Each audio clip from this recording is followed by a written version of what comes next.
ప్రజల ఇంటి వద్దకే నిత్యావసర సరుకులు.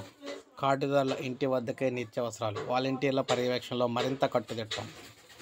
పౌర సరఫరాల శాఖ ఎండియు వాహనాల ద్వారా లబ్ధిదారుల ఇంటి వద్దకే నిత్యావసర సరుకుల పంపిణీ విధానంలో స్వల్ప మార్పులు చేశామని కలెక్టర్లు అయితే తెలియజేశారు.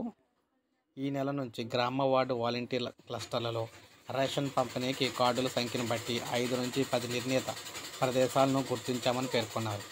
ఆ ప్రదేశంలో వీధికి ఇరువైపులా ఉన్న కార్డుదారులకు అర్థంగా ఉండేలా రేషన్ పొందొచ్చని సూచించారు. వాలంటీర్ల పర్యవేక్షణలో నిత్యావసర సరుకుల పంపిణీ జరుగుతుందని కూడా పేర్కొన్నారు.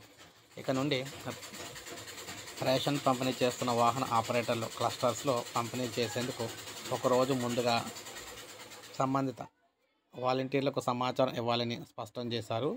ఉదయం 7 గంటల నుంచి ఆ క్లస్టర్లో వాలంటీర్ల పర్యవేక్షణలో నిత్యావసర సరుకులు పంపిణీ చేయాలని, ఆ మేరకు వాలంటీర్ యాప్లో నిర్దేశిత ప్రదేశాలను కూడా నమోదు చేశారని వివరించారు. ఎవరైనా కార్డుదారులు నిర్ణీత సమయంలో అందుబాటులో లేని పక్షంలో సరుకుల పంపిణీ ముగింపు రోజైన 17వ తేదీన వాహనం సంబంధిత గ్రామ వార్డు సచివాలయం వద్ద సంబంధిత కార్డుదారులకు సమాచారం అందించి సరుకులు పంపిణీ చేస్తారని పేర్కొన్నారు. ఈ మార్పులపై సంబంధిత అధికారులకు, వాలంటీర్లకు, సంచార వాహన ఆపరేటర్లకు కూడా ఆదేశాలు ఇచ్చినట్లు చెప్పారు.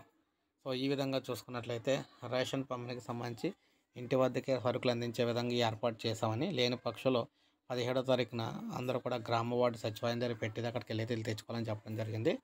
లైక్ చేయండి, సబ్స్క్రైబ్ చేసుకోకపోతే మన ఛానల్ సబ్స్క్రైబ్ చేసుకొని